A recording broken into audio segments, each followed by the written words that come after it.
So here we go with the deck breakdown of the Ninja Grandmasters. And I gotta say,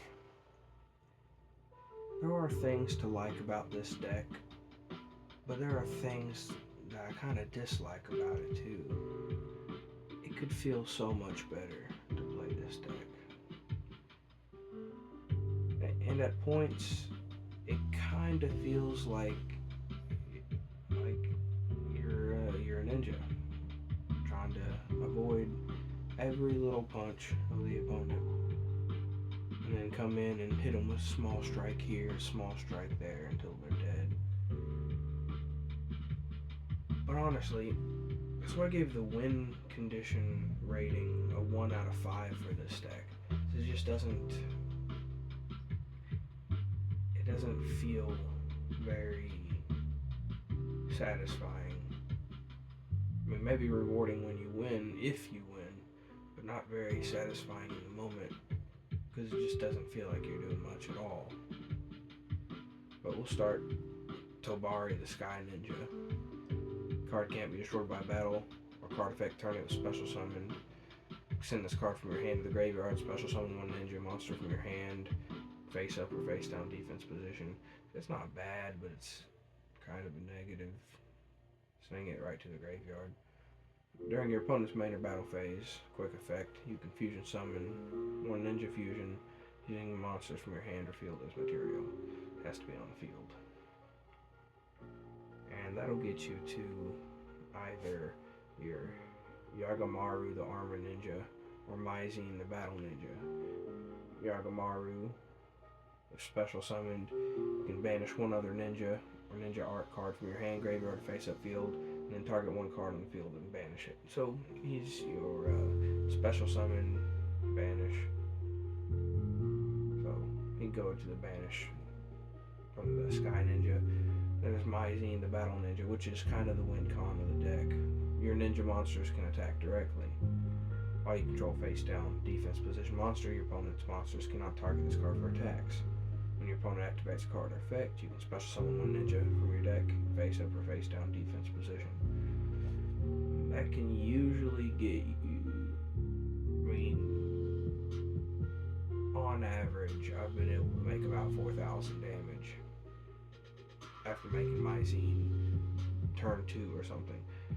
Because it does appear the deck would rather go turn 2 and try and pick apart the board here and there and set up a little bit, and then play into turn 4 maybe, deal some damage on turn 2, and then keep breaking the opponent's board apart into turn 4. But the defense of this deck, the recursion, that is also rated as a 1, because once their couple of continuous traps are broken, the monsters really don't stand much of a chance against much of anything. I mean, there's something to be said about Mitsu, the insect ninja, but it's only just the one negate, and then it's just back to being beat down by whatever else they got. If your opponent activates a monster effect, target one face down defense position, change it face up, and then if it was a ninja monster, negate that opponent's activated effect. Right. So it's pretty useful having Mitsu out there, and it's like this is your immediate go-to if you're going turn 1 at all in any way, shape, or form. Mitsu plus a face-down monster plus like one of the traps if you're lucky, maybe 2 of the traps, and then like an extra card, like maybe a hand trap if you're lucky. But even in the best case scenario going first, this deck does not put up a lot, and it just doesn't feel like you're doing a whole lot. And there's an argument to be said, you could probably run a bunch of hand traps or whatever instead of main engine, but it just still doesn't feel that good. We'll go look at Green Ninja here. Monster special summon to your field. You can target one of them, special summon this card from your hand, and change that one to face down. This card sent from hand or field to the graveyard. Target one monster on the field, change its position. It's like okay. It's a decent SR. I'd rather have Baku the Beast Ninja. If added to hand, it can special. If special, target one ninja or ninja art card from a graveyard, or face up spell and trap zone, return it to the hand. That's pretty good recursion right there. Little Baku and Mitsu. And so that's your monster negate, that's your fusion summon, that's your recursion. Baku. We got Hanzo, which is your normal summon. Just searches a ninja art card. If special summoned, a ninja monster. Upstart Golden Ninja. It's normal. Send one trap from your hand to the graveyard. Special summon a level 4 lower ninja from deck. Twilight Ninja. Shingetsu. Monsters your opponent control cannot target face-up ninja monsters for attacks except this one. Opponent cannot target face-up ninja monsters with the card effects except this one. This card is destroyed by battles at the graveyard. You can add one ninja from deck to hand. We got Yellow Ninja, which isn't bad. I still got two of them. Normal summoned. You can special summon one level 4 or lower ninja monster from your hand and attack or face down defense position. Kagaru, the Cannon Ninja. If normal, special, or flipped, you can special ninja from your hand or graveyard and face down. When your opponent activates a card effect that targets exactly one ninja or exactly one face down, while this card's in your graveyard, you can special summon it in face down defense position and return the targeted card to the hand. Not bad, but it's not really doing anything while it's on the field. Like it's all that is graveyard. So nothing in hand, nothing on the field. Senior Silver Ninja. It's kind of interesting. When flipped face up, special summon any number of ninja monsters from hand or graveyard in face down defense position. When you can get this one to resolve, which is more difficult than it should be, it is a pretty good effect to go off. But again, not good to see in your opening hand. Almost irrelevant, like 75% of the time. And you're probably not going to get like a full board off of it. Even when you do get to activate its effect, you might get a couple ninja. It's never like you're I got a whole full board of ninjas. Not very rarely are you getting to do all that. Twilight Ninja, Nichiren, Chunin. You can discard one ninja monster and make ninja monsters and art cards you control can be destroyed with battle card effects, or one ninja can gain 1,000 attack points. You got some kaijus in here as well. Twilight Ninja Getsugu. If this card is in attack position, target 2 ninjas in the graveyard. Change this to defense and special summon those, so that's decent when you can get them out there. Two Alpha the Master of Beast. Joe the Gravity Ninja, probably the best ninja in the entire deck. If normal, special, or flipped, target 2 face-up monsters on the field, change them to face-down defense position. And if any opponent's monsters were flipped by this effect, they cannot change their battle positions. This is really nice for being able to lock your opponent's stuff down. That is an interesting, versatile thing. So that's what this right here alone bumps the versatility and gives the deck 2 out of 5 for versatility, just because you can do some interesting things by just flipping your opponent's monsters face down, and they can't change their battle position. We've got Nibiru, Twilight Ninja Kagan. You can tribute this card and target one ninja, 800 attack, or pendulum effect. When your ninja monster declares an attack, make that card gain 1,000 attack. And then Ninja Shogun, reveal one ninja art, special summon, defense position, piercing damage. Defense position, piercing damage for the pendulum effect as well. We got Feather Duster, we got Rhoda, Armor Ninja, Art of Alchemy. If you control a ninjutsu art card, destroy as many other cards possibly if you control, and draw 2 cards. Not great, not bad, very mediocre card. 2 lightning storms because face downs, and we're trying to just open the board up and then make some ninjas. Triple tactics talent, ninja art tool, iron digger. This one's kind of interesting. Comes up more often than not. Equip monster gains 500 attacks. Treat it as a ninja. Banish 1 ninja monster from your graveyard. Target 1 card on the field. Destroy it. If this card sent to the graveyard.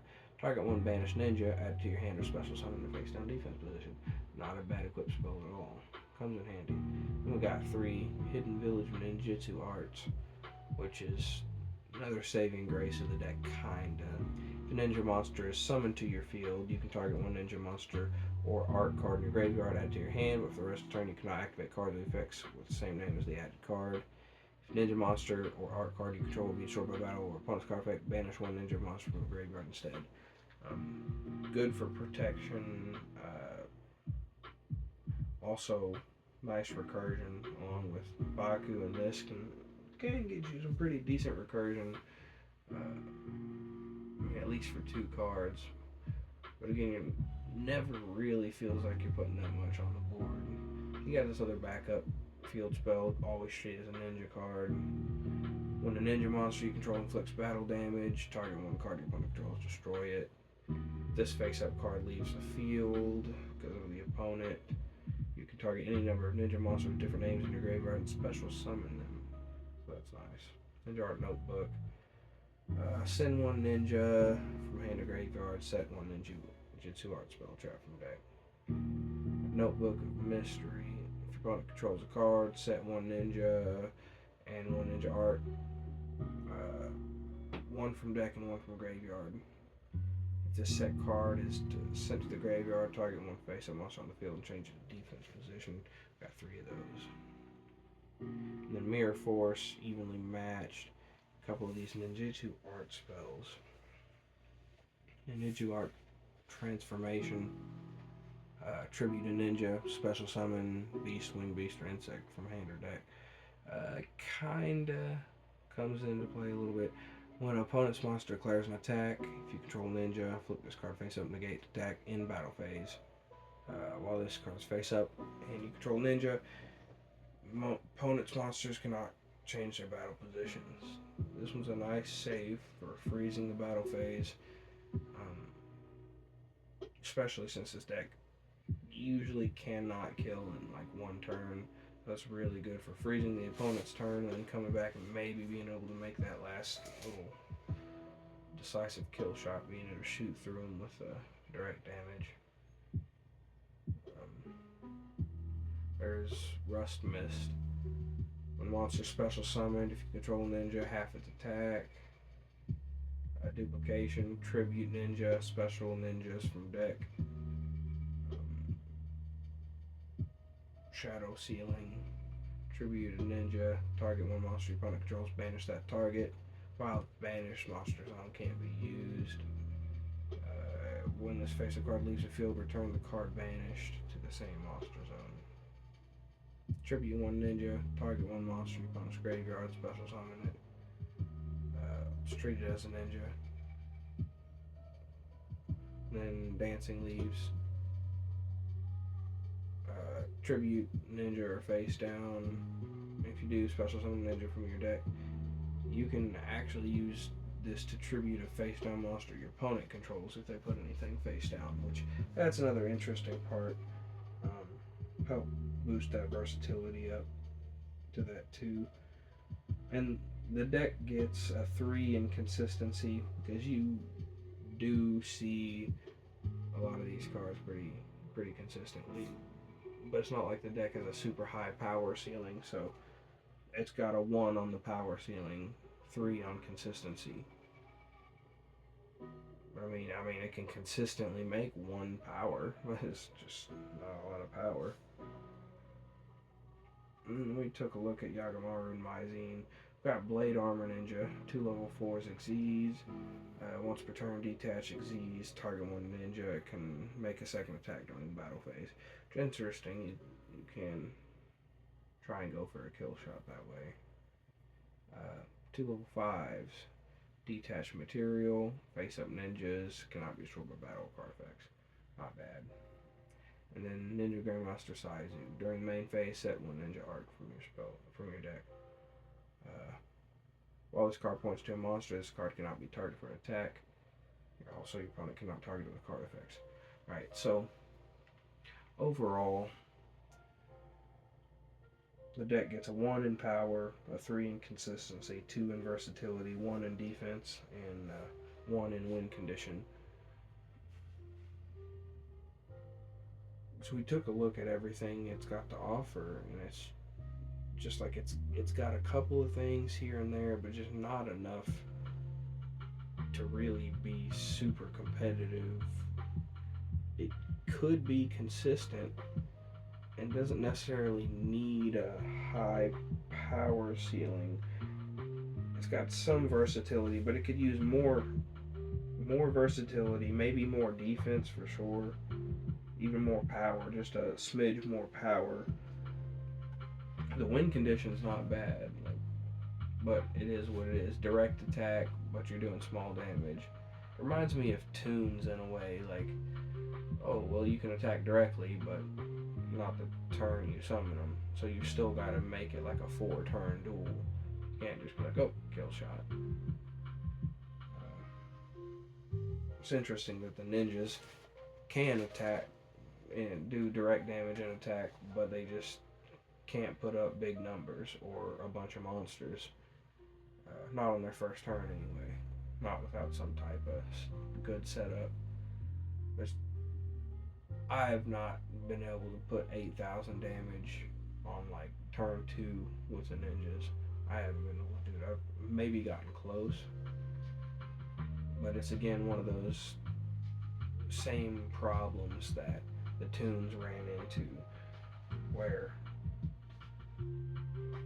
their power was a little bit higher than the ninjas. Yeah, they could put out some beefy monsters, but their consistency probably wasn't near as consistent because the Toons was all over the place. Their versatility about the same.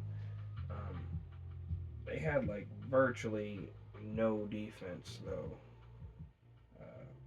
No real recursion. The interesting thing was, they kind of had a better defense in a way where they didn't die, but you just like took the damage directly, which still isn't great, to be honest. So I don't know if I would give them a higher than a 1 defense either, but their win condition was to attack directly, yet they can't attack the turn they're summoned, and they have no defense and no recursion.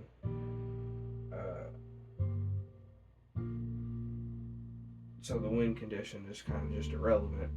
Like the Toons would probably still get a 1 on win condition, a 1 on defense, maybe a 2 on versatility, a 2 on consistency, and a 2 on power. So the numbers wouldn't change too much, but just the whole concept, the Toons and the ninjas. The ninjas concept a little bit better, but there's just not enough cards to really make them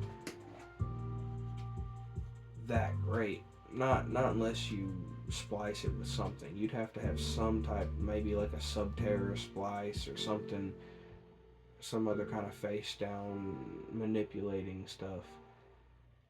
Because as a pure deck, it just doesn't have enough not to compete with some of the things you're going to see out here. Just like you look at this and then you look at Tenpai, and it's a whole world of difference. Anyway, that's it. See you folks.